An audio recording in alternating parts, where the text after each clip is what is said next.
13 de junho de 2025.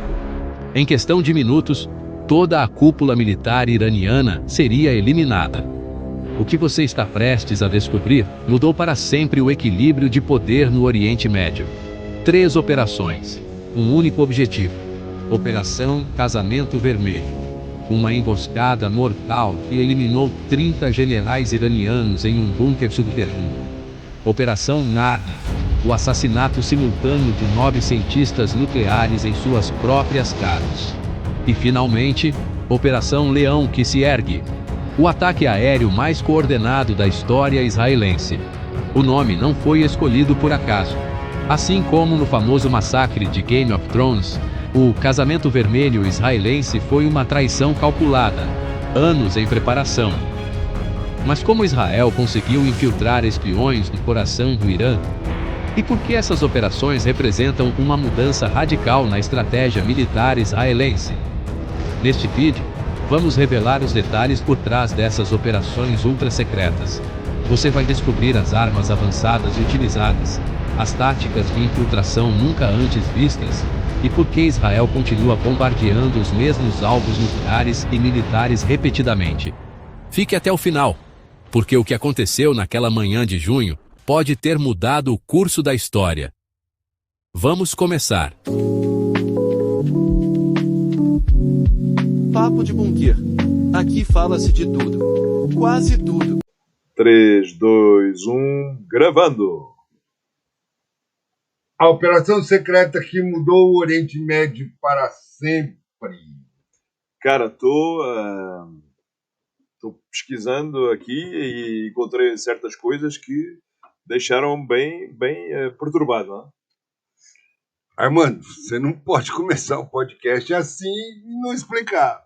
Pessoal, vocês não fazem ideia do que acabamos de descobrir. Gente, vocês sabem aquela operação que todo mundo achou que foi só um mero bombardeio de Israel contra o Irã? Lembram? Só um bombardeio. Cara, isso foi a maior mentira já contada na história militar moderna.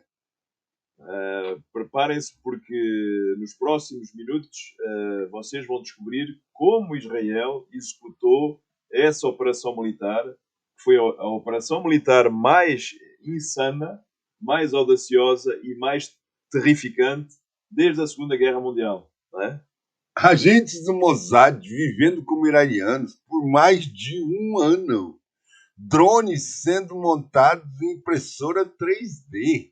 Dentro de casas em Teherã. Assassinatos coordenados ao vivo, velho. E a pergunta que vai explodir a cabeça de vocês é a seguinte: por que Israel não matou o líder supremo do Irã? A resposta é tão sinistra que quando vocês descobrirem, não é, Cláudio? Vocês vão entender por que estamos literalmente a um passo da Terceira Guerra Mundial. E porque pelo menos 7 países do Oriente Médio vão ter, ou já têm, bombas nucleares nos próximos tempos, não é? Isso é real. Isso está acontecendo agora, neste momento, não é?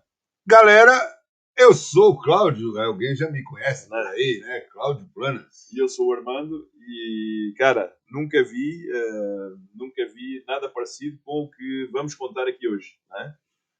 Pessoal, antes de começar, se vocês são novos aqui, saibam que no nosso podcast já discutimos conflitos internacionais com certa antecedência. Exatamente. E quando vocês ouvirem o que temos para vos falar hoje, né, vão entender porque nossos episódios serão talvez monitorados por certas inteligências, agências de inteligência, não é? Falando nisso, acabei de receber mais uma confirmação de uma fonte. Cara, isso é surreal. Exatamente. Pessoal, hoje vocês vão descobrir 7 coisas que vão reescrever tudo o que vocês pensavam sobre a guerra moderna. Não é, Cláudia? Primeiro, como 47 agentes do Mossad conseguiram se infiltrar no Irã e viver como cidadãos comuns por mais de 400 dias. Exatamente. Em segundo lugar, porque Israel gastou 3 anos planejando uma operação que durou apenas 72 horas. Não é? Terceiro, como eles montaram uma rede de assassinatos tão precisa que eliminaram 23 líderes militares arianos em menos de 5 horas.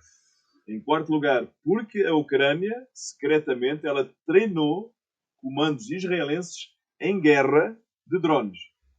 Quinto, como Israel hackeou todos os sistemas de comunicação do Irã e organizou uma reunião para matar todo o alto comando. Em sexto lugar, porque os Estados Unidos ficaram furiosos com essa operação e, além disso, ameaçaram cortar relações com Israel. E sétimo, porque deixaram o Ayatollah vivo. Foi a jogada mais psicopata e genial da história militar moderna. Pessoal, se vocês não deixarem o like, né, e se não o deixarem agora, vocês vão se arrepender. Porquê? Porque quando descobrirem o que está vindo por aí, né? Compartilhem! Sério, compartilhem. Porque quando essa história virar filme de Hollywood, em 2 anos, vocês vão poder dizer: eu sabia disso antes de todo mundo. Uma última coisa, e antes de começarmos o nosso bate-papo, não é? Tudo o que vamos falar aqui foi confirmado pelas pesquisas, pelos artigos que nós consultamos de forma independente. Não é uma teoria da conspiração, é apenas e só uma realidade crua, ok? Então vamos começar pelo começo. Como diabos você infiltra quase 50 pessoas no país mais paranoico do mundo? Eu vou te fazer uma pergunta que não quer calar, não é? Como é que tu treinas alguém para viver como iraniano por mais de um ano? Cara, essa é a parte mais insana. Imagina o seguinte: você pega um soldado israelense, muda completamente a sua identidade, ensina farse perfeita, história iraniana, costumes Farsi? locais, Essa é a língua deles? fluente, não só falar, mas falar com sotaque regional específico. Alguns desses caras foram treinados para falar como se fossem Isfahan, outros de Teherã. Tu estás-me a dizer que Israel ela criou uma escola de, vamos chamar de atores, não é? Para formar iranianos falsos. É isso? Cara, não é bem assim. É muito pior. Como assim, pior? Eles usaram judeus iranianos, pessoas que nasceram no Irã, fugiram para Israel, mas ainda tinham família lá. Isso é incrível, não? Isso é incrível. Genial! É terrível ao mesmo tempo. Imagina você que tem que escolher entre sua nova pátria e o país onde você nasceu. Pessoal, vocês estão entendendo isso? Não estamos falando de espionagem de filme. Estamos falando de pessoas que tiveram suas vidas completamente destruídas e reconstruídas para apenas esta missão, não é? E tem mais. Eles não entraram todos de uma vez. Foi um processo de 14 meses. 2 ou 3 agentes por mês em rotas diferentes. Como assim, rotas diferentes? Alguns entraram pela fronteira com o Iraque, outros pela Turquia, outros até pelo Afeganistão, todos com documentos perfeitos, histórias completas de vida. E como é que eles conseguiram esses documentos tão perfeitos como tu dizes? Cara, isso é que eu vou tentar falar agora. Não saiu em lugar nenhum ainda. Então, fala, conta para os nossos espectadores, não é? Eles tinham a ajuda de dentro do governo iraniano. O que é que eles fizeram? Armando, você acha que é coincidência essa operação ter sido tão precisa? Alguém estava lá passando informações há anos. Então tu estás-me a dizer que Israel tinha toupeiras infiltradas no governo iraniano? Não uma, várias, em diferentes níveis. Desde funcionário do baixo escalão até... Cara, é genial. Até generais estavam envolvidos nesse processo. Pessoal, parem o que vocês estão fazendo, parem mesmo, não é? Porque o que vocês acabaram de ouvir, isso redefine completamente e tudo sobre espionagem internacional, não é? E aqui vem a parte mais maluca. Eles montaram 3 operações paralelas. Como assim paralelas? Explica um pouco. Primeira operação: agentes infiltrados em Teherã, responsáveis pelos drones e pela coordenação interna. Ok. Segunda operação: times de forças especiais que entraram pelas fronteiras nas últimas semanas antes do ataque. E a terceira, qual é que foi? A terceira é a mais assustadora. São células de assassinatos que já estavam ativas dentro do Irã há 2 anos. Cara, isso não é uma operação militar, não é? Isso é quase uma invasão silenciosa, não é? Exato. Israel literalmente colonizou o Irã de dentro para fora, sem ninguém perceber. E como é que eles se comunicavam? Tens alguma ideia, alguma informação? Não pode ser só através da internet normal, não é? Não pode ser através do telefone também. Eu vou te contar uma que você não vai acreditar, você vai amar isso. Eles usaram uma rede de comunicação baseada em jogos online. Nossa, aí é para acabar mesmo, não é? Não, World of Warcraft. Cara, mensagens codificadas através de chats, de guilds em jogos online. Isso é genial, velho. Pessoal, enquanto vocês estavam jogando online, estes agentes secretos andaram a brincar, não é? E estavam planejando operações militares nos mesmos servidores. Imaginem só, não é? E tem mais. Eles tinham um sistema de backup usando aplicativo de namoro. Não, aí é para brincar mesmo, né? É para acabar. O Tinder, o Bumble, mensagens românticas que na verdade eram coordenadas de GPS em horário de operação.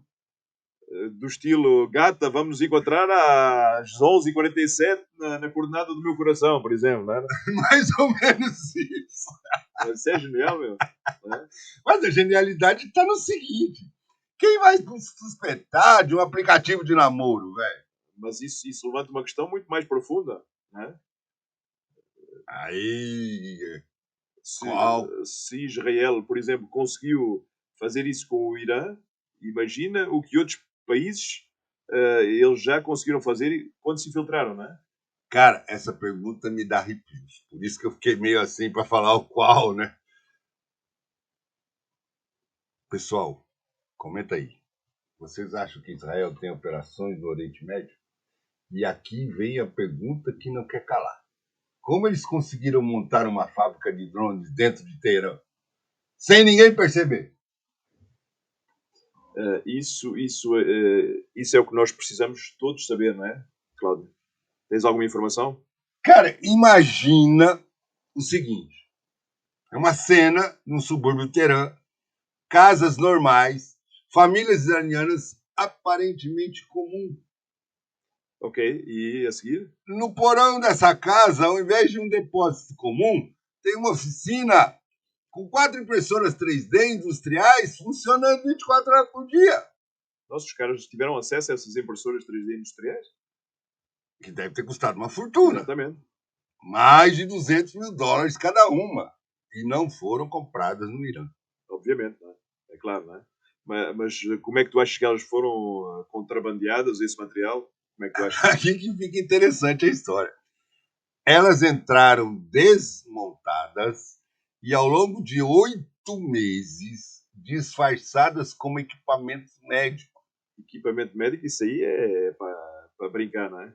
Componente de máquina de ressonância magnética, tomógrafos, que vai suspeitar de equipamento hospitalar, velho. Isso é incrível, é genial, não é? Imagina que a família iraniana, por exemplo, não era bem iraniana, não é? No final, a família era composta por 3 agentes do Mossad e especialistas em eletrônica da Força Aérea Israelense. Pessoal, vocês estão visualizando isso durante mais de um ano, ou seja, durante esses meses, largos meses, no coração do Irã, Israel, o que é que ela fez? Ela operou uma fábrica clandestina de armas de guerra. Está E evidente. não né? era qualquer drone. Exatamente. Quadricópteros de precisão com capacidade de carga de 2 quilos cada um, Nossa, 2 quilos, tudo isso. para carregar explosivo suficiente para destruir um tanque, ou um sistema de defesa aérea, ou eliminar um alvo específico. E tens alguma informação de quantos drones é que eles conseguiram produzir durante esse tempo? 127 drones Cara, operacionais. 127 drones controlados remotamente de Tel Aviv, operando dentro do próprio Irã, é sacanagem, pá. E aqui que vem uma informação que vai explodir sua cabeça. Eles não controlavam só de Tel Aviv. Como assim? Parte dos drones eram controladas de uma base secreta. E adivinha onde? Sei lá, Chipre, que era pertinho. Ucrânia. Ucrânia? Ô, louco, pá. Mas como é que eles faziam isso? Operadores ucranianos que são mestres mundiais em guerra de drones, controlando drones israelenses dentro do Irã. Ou seja, isso significa que a Ucrânia ela estava, entre aspas, oficiosamente, né, envolvida na operação também, né? Não, era oficialmente mesmo. Uma palavra forte, mas digamos que o Zelensky devia alguns favores a Netanyahu. Pessoal, vocês estão entendendo a dimensão geopolítica disto? Não foi só apenas Israel que atacou o Irão. Foi uma operação multinacional, pelo que estamos a ver, não é? E tem mais. Suspeita-se que os operadores americanos também estavam envolvidos. Americanos também. Mas na altura ninguém autorizou que eu saiba, não é? Ninguém autorizou oficialmente. Mas você acha mesmo que 127 drones operaram coordenadamente sem a ajuda do sistema de GPS militar americano? Caramba, então quer dizer que os Estados Unidos, normalmente eles sabiam tudo e fingiram que não sabiam. É isso que estás a dizer? Cara, na geopolítica moderna, sempre tem 3 versões da verdade. O que dizem publicamente, o que realmente aconteceu e o que nunca vamos saber. Explica-nos só uma coisa. Como é que eles testaram esses drones sem chamar muito a atenção? Tens alguma informação disso? Essa é quase a parte cômica do processo. Eles faziam demonstrações de equipamentos agrícolas. Como assim? Equipamento agrícola? Diziam que estavam testando drones para pulverização de plantações. Voavam os drones carregados com água ao invés de explosivos. E isso funcionou para disfarçar ou como é que se passava? Por mais de 6 meses, vizinhos achavam que era inovação tecnológica para a agricultura. Mas tinha uma coisa que não estava ou que não está fechando na minha cabeça. O quê? Se tu tens 127 drones, não é? É muito equipamento, não é? Como é que eles armazenaram isso sem levantar qualquer suspeita nesse momento, não é? Eles não armazenaram em lugar nenhum. Eles só criaram uma rede de 7 casas, soft houses diferentes. 7 casas? Só apenas isso? Cada casa com 15 a 20 drones e todas coordenadas via rede de comunicação criptografada. E como eles recrutaram pessoas para todas essas casas que eles arrumaram, não é? Aqui que a coisa fica realmente sombria. Conta para todo mundo então. Nem todos os colaboradores sabiam que estavam colaborando. Como assim? Como é que eles não sabiam? Algumas casas eram alugadas por empresários iranianos, que na verdade eram agentes. Tudo disfarçado, não é? Mas alguns proprietários reais eram chantageados. E como é que eles faziam essa chantagem com esse povo que era iraniano, por exemplo? Isso fica pesado. Não, mas conta para o público, que é para sabermos, não é? É que famílias com parentes presos por crimes políticos dentro Israel oferecia ajuda para libertá-los em troca da hospedagem. Isso aí é mal demais, não é? É guerra psicológica no nível mais íntimo possível. Pessoal, vocês estão ouvindo isso? Israel não só infiltrou agentes, como eles transformaram cidadãos iranianos em colaboradores involuntários também, não é? E aqui vem a pergunta mais importante.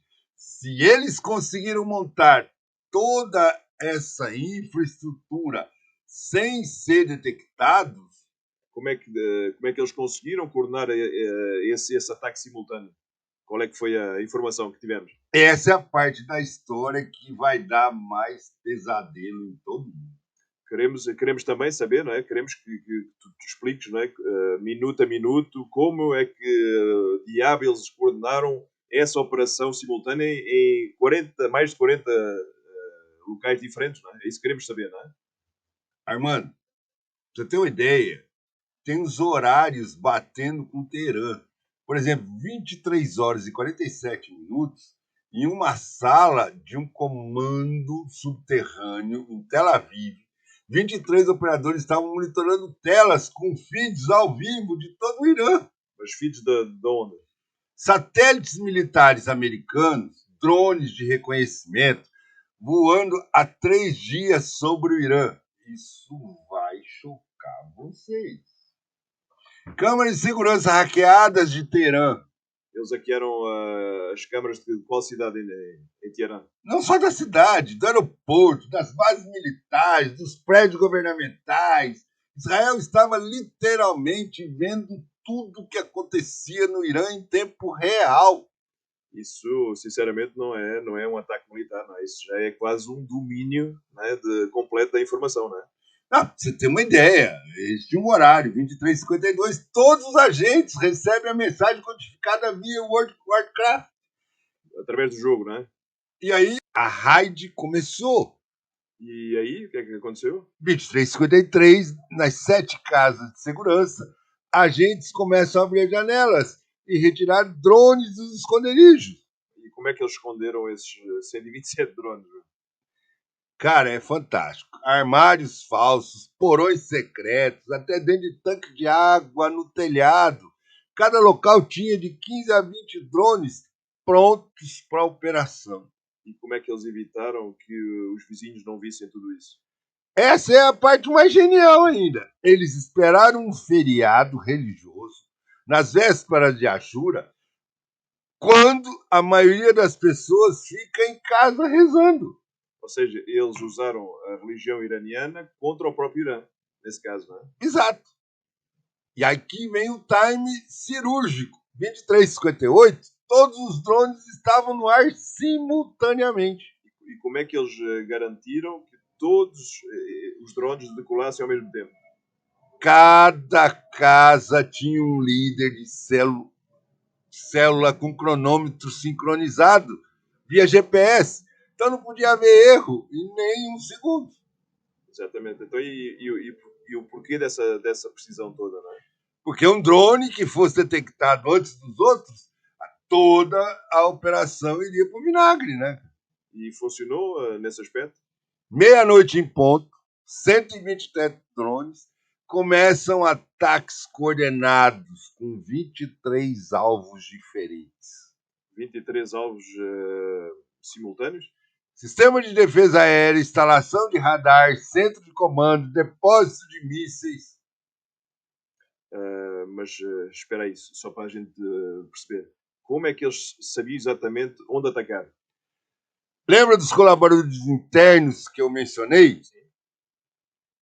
As tais topeiras do governo iraniano, não era? Nos 15 dias anteriores ao ataque, esses informantes enviaram coordenadas GPS exatas de todos os sistemas de defesa móveis. Ou seja, eles sabiam onde estava cada caminhão de mísseis, não é? Ou cada equipamento, não é? Cada caminhão, cada bunker, cada posto de comando, Israel tinha um mapa em 3D atualizado em tempo real de toda a defesa iraniana. Pessoal, parem para pensar nisto. O Irã achava que sua defesa era secreta, mas Israel sabia mais sobre as suas posições militares iranianas do que os próprios generais iranianos. Isso é que é o gozado da história, não é? E aí que vem a coordenação mais impressionante. Enquanto os drones atacavam forças especiais israelenses, estavam simultaneamente infiltrando por 3 fronteiras diferentes. Como assim, 3 fronteiras simultâneas? 00:03, drones atacam radares da fronteira oeste. 00:04, helicópteros israelenses cruzam a fronteira iraniana voando a 15 metros de altura. Nossa, 15 metros de altura? Isso é quase um rasante, não é? É um voo extremamente baixo para evitar detecção por radar. E a técnica aprendida com operações no Afeganistão, né? E quantos soldados entraram nessa operação?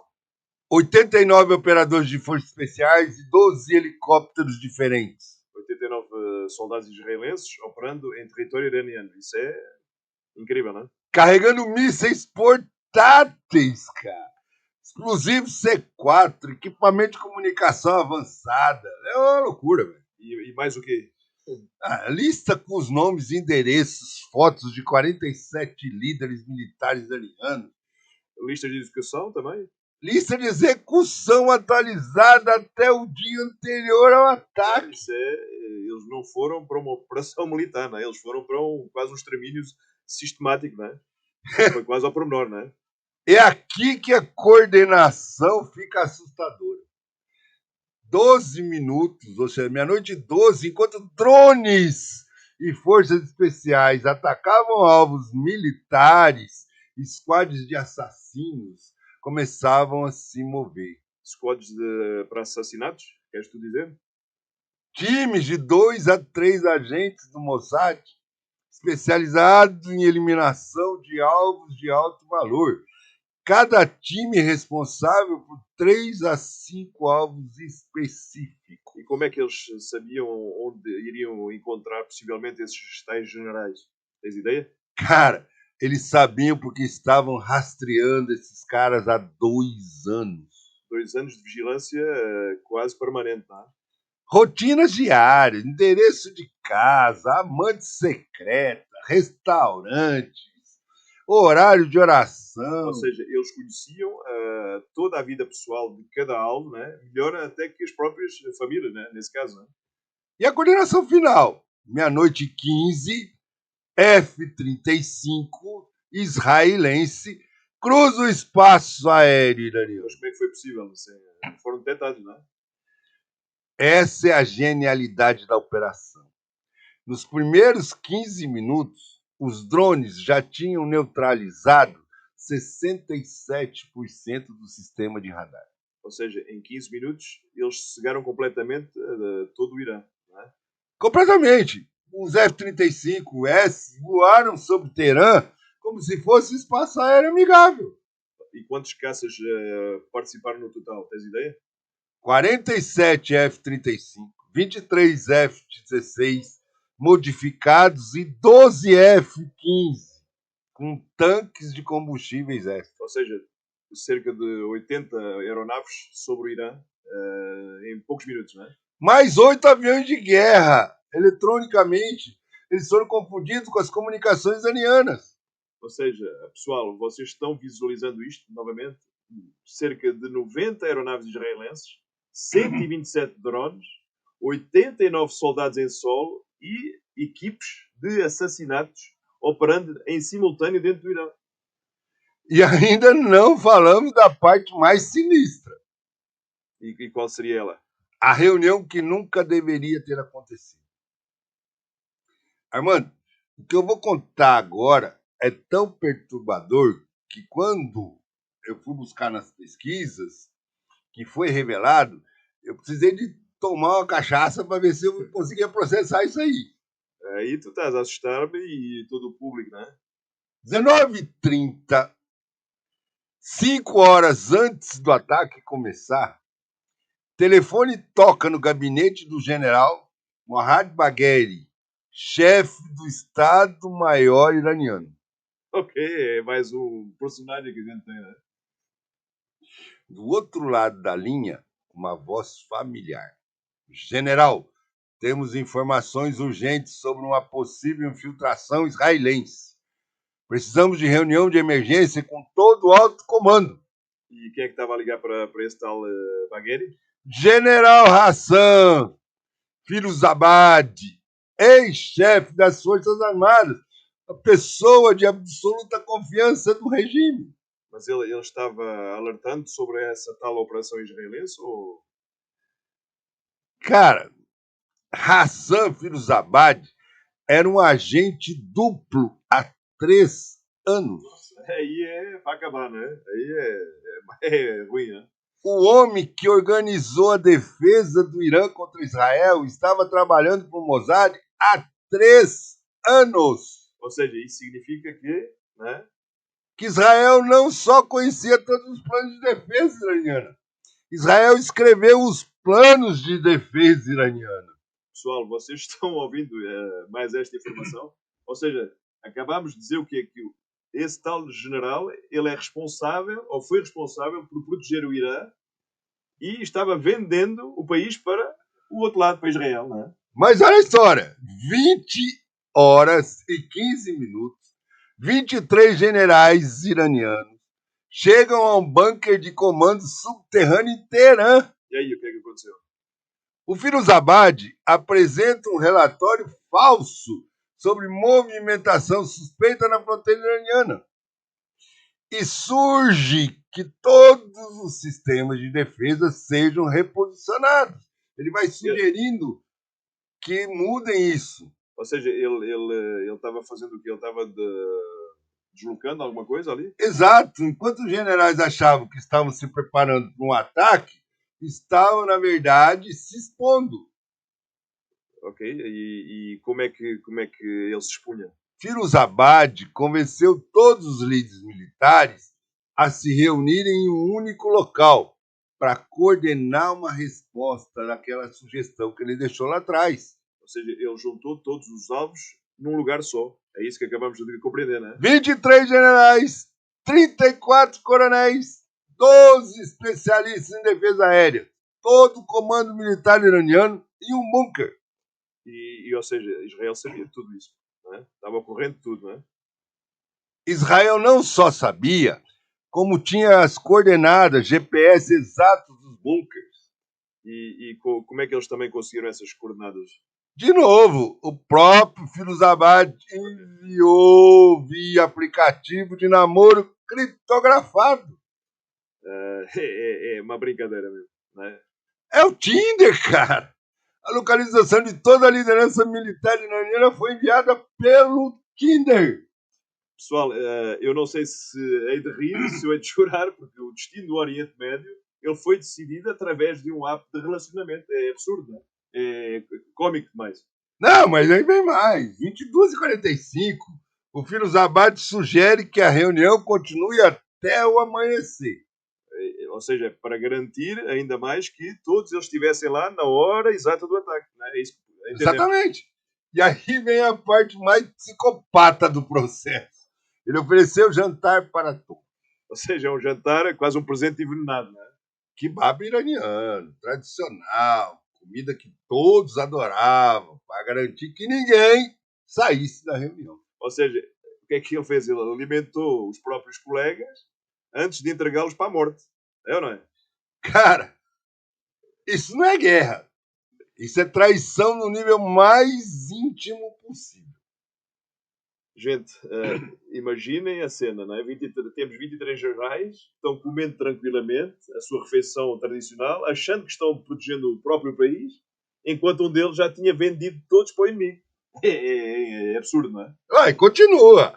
23h59, o Firuzabad sai da sala com a desculpa de checar as comunicações. E aí o que é que aconteceu de novo?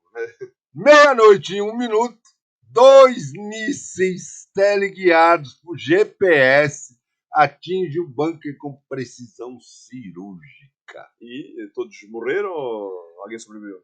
19 generais mortos na hora, 4 feridos gravemente. O núcleo do comando militar iraniano foi exterminado em segundos. E o cara que fugiu lá, o filho Zabad. Zabad desapareceu, nunca mais foi visto. Suspeita-se que foi evacuado por um helicóptero israelense. Cara, isso não é uma operação militar, isso é quase um filme de terror geopolítico, né? Que estamos assistindo, né? E aí que vem a pergunta que me assombra. Se Israel conseguiu virar ou acabar com general iranianos, imagina o rolo. Quantos outros generais de outros países já foram completamente virados, né? Essa pergunta me tira o sono.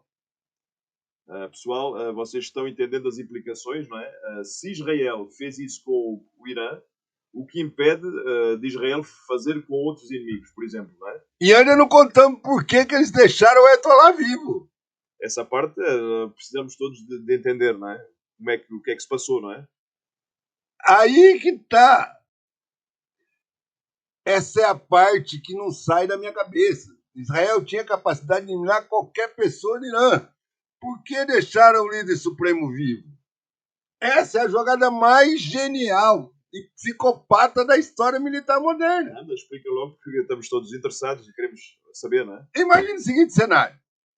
Você elimina toda a liderança militar, mas deixa o líder político vivo e isolado. Ok, é uma estratégia também. O Ayatollah, ele acorda no dia seguinte e descobre que não tem mais generais, não tem mais comando militar, não tem mais defesa aérea. Ou seja, ele vira um rei sem ter exército, não é? É isso que acontece, não é? É isso aí.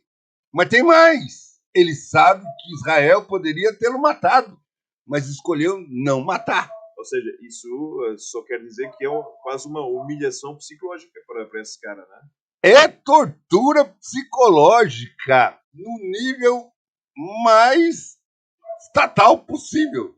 O homem mais poderoso do Irã sabe que sua vida depende da boa vontade israelense. Ou seja, isso é muito mais eficaz do que matá-lo, né? Muito mais. Se Israel matasse o Ayatollah, eles virariam Marte.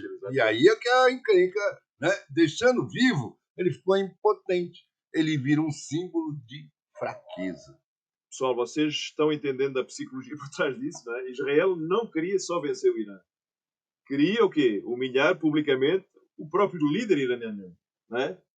E tem uma segunda razão. Ainda tem mais? Ainda mais maquiavélica. E qual seria?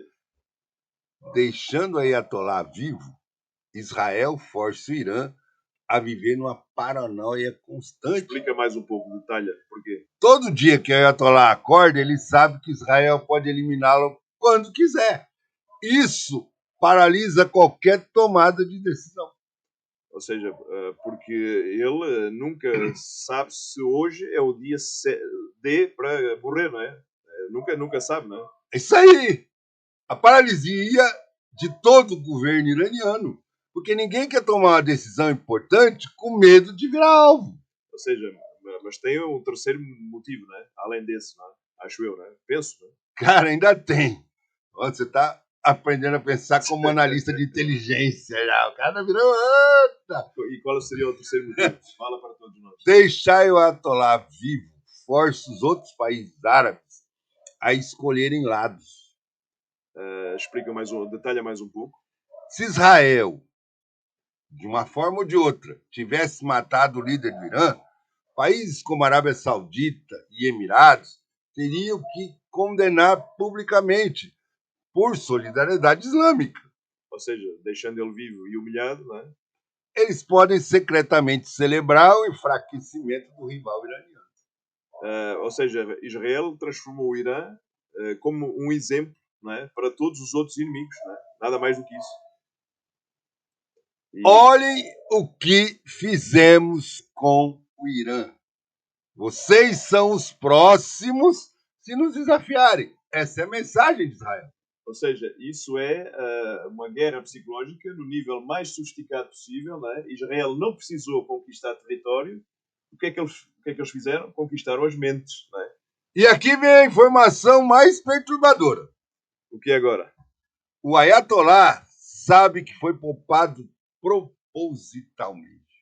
E como é que ele entendeu isso de uma maneira tão pragmática? Porque Israel deixou um recado E qual foi o recado que deixou para os nossos espectadores? na mesa do gabinete dele. No dia seguinte ao ataque, apareceu uma foto. E qual era essa foto? Explica, desvenda-nos o mistério. Uma foto dele dormindo na própria cama, tirada na noite do ataque. Ok, isso é perturbador, não é? Agentes israelenses estiveram no quarto dele enquanto ele dormia e tiraram uma foto. Ou seja, eles mostraram que, se quisessem, poderiam tê-lo morto durante o próprio sono, não é? E deixaram a foto como prova Exatamente. de que sua vida é um presente de Israel. Pessoal, isso é o nível mais psicopata de guerra psicológica que nós ouvimos na vida, não é? E tem mais. Ainda tem mais. Junto com a foto, uma mensagem em farsi perfeito. Qual foi a mensagem que eles deixaram? Sua próxima decisão determina se esta foi sua última foto. Ou seja, isso é aterrorizante, não é? Deixa ele em banho-maria, não é? De novo, venho eu com a pergunta que vai definir o futuro do Oriente Médio. E qual seria ela? Como o mundo vai reagir quando descobrir que isso não foi um caso isolado? Agora eu preciso que tu nos expliques, não é? O que é que se passa com o mundo atual, onde nós estamos vivendo depois desta operação, não é? Armando, o que Israel fez não foi só um ataque militar. Foi uma demonstração de poder, cara, que mudou as regras do jogo global. E como é que elas mudaram exatamente? Podes nos dizer? Porque antes dessa operação, países tinham fronteiras. Agora, qualquer país com tecnologia suficiente pode operar dentro de qualquer outro país sem ser detectado. Ou seja, a soberania nacional, praticamente ela desapareceu, não é? Completamente. Porque se Israel conseguiu fazer isso com o Irã, imagina o que a China pode fazer com Taiwan. Ou a Rússia com a Ucrânia. Pessoal, vocês estão entendendo a questão? Não estamos mais falando só de guerra entre Israel e Irã, estamos falando sobre o fim da guerra como nós aprendemos a conhecê-la, não é? E tem algo que a gente não falou ainda. A reação dos Estados Unidos. Será que os Estados Unidos ficaram zangados? Armando, o americano só ficou furioso e ameaçou cortar relações diplomáticas com Israel. Por quê? Porque estava ainda no governo Biden, né? Mas como é que isso aconteceu? Porque Israel usou tecnologia e inteligência americana sem autorização para uma operação que poderia iniciar a Terceira Guerra Mundial, na visão de Biden. Ou seja, Israel também traiu os próprios aliados, não é? Não traiu, mas forçou os Estados Unidos a se posicionar. Ou apoia Israel publicamente, ou perde a credibilidade no Oriente Médio. E como outros países reagiram a esse problema diplomático? Aí que a história fica interessante. Publicamente, todos condenaram. Secretamente, Secretamente, o que é que pode ter acontecido? Arábia Saudita, Emirados, Bahrein e até o Egito parabenizaram Israel nos bastidores. Ou seja, os próprios aliados do Irã, eles celebraram o enfraquecimento do próprio Irã? Porque o Irã era o maior financiador de grupo terrorista da região. Com o Irã neutralizado, esses países podem finalmente respirar. Pessoal, isto aqui é geopolítica pura, não é? Israel não só atacou o inimigo, como, além disso, fez um favor para vários países árabes. Foi ou não foi? Mas tem um lado sombrio. E qual seria? Essa operação iniciou uma corrida armamentista sem precedentes. Tens algum detalhe adicional? Todo país do Oriente Médio agora quer drones, sistema de defesa cibernético, redes de espionagem. Porque ninguém quer ser o próximo Irã, neste caso, não é? É aqui que vem a informação mais assustadora. 7 países já estão desenvolvendo seus programas nucleares acelerados. Quais seriam esses 7 países? Arábia Saudita, Turquia, Egito, Jordânia, Marrocos, Emirados e Líbano. Nossa, isso é para pasmar, não é? Todos querem a bomba nuclear como dissuasão, não é? Porque viram que a defesa convencional não funciona mais. Outras operações como essa podem ser realizadas a qualquer momento. Pessoal, vocês estão entendendo aonde é que isso vai dar? Em poucos anos, o que é que vai acontecer? O Oriente Médio ele vai ser um completo barril de pólvora nuclear, não é? E tem mais, essa operação inspirou outros países fora do Oriente Médio. E quais países foram esses? China já está testando operações similares contra bases americanas no Pacífico. A China, ela copiou um pouco essa tática ou estratégia israelense, não é? E o que é pior, aperfeiçoou. Eles têm mais recursos, mais agentes, mais tecnologia. E essa operação, pelo que nós ouvimos dizer, é que foi só o começo, não é? Se tem informação de que já está sendo planejada uma operação similar contra a Coreia do Norte. Nossa, isso seria um barril de pólvora imenso, não é? Eu não posso dar detalhes, né? Mas digamos que o Kim Jong-un lá deveria começar a dormir em bancas diferentes a cada noite. Pessoal, vocês estão ouvindo isso? O que Israel fez com o Irã pode ser só, não é, o primeiro dominó, ou peça de dominó que vai cair. É ou não é? E volto de novo com a pergunta. Quem vai definir o futuro da humanidade? Estamos testemunhando o início da era da guerra invisível. Apenas e só uma última pergunta, não é? Que não quer calar, não é? Se Israel conseguiu fazer isso com o Irã, não é? O que eles estão planejando para outros inimigos? Essa pergunta vai dar pesadelos por semana. Pessoal, chegamos ao fim de mais um episódio perturbador da história do nosso podcast. Se vocês acharam que sabiam como o mundo funciona, bem, vocês acabaram de descobrir que não sabem nada. Compartilhem esse episódio, não porque queremos apenas views, queremos, não é normal, é porque temos que sobreviver dessa forma, não é? Mas também porque queremos que essas informações elas cheguem ao máximo de pessoas possível, não é? Porque o mundo que vocês conheciam até hoje acabou de mudar para sempre. E lembre-se, a próxima operação pode estar acontecendo agora, enquanto vocês ouvem isso.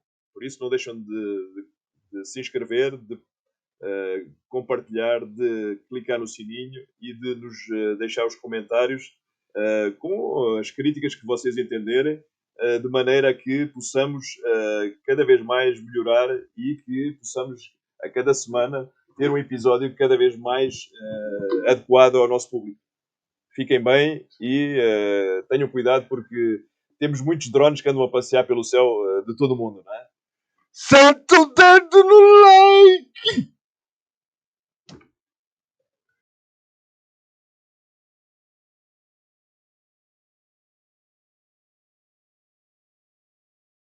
Bem-vindos ao Papo de Bunker, o podcast onde se discute sobre tudo, quase tudo.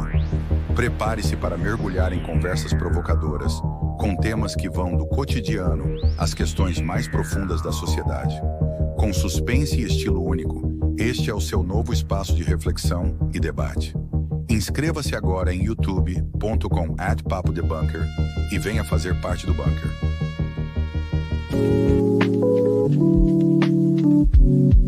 Papo de Bunker. Aqui fala-se de tudo. Quase tudo.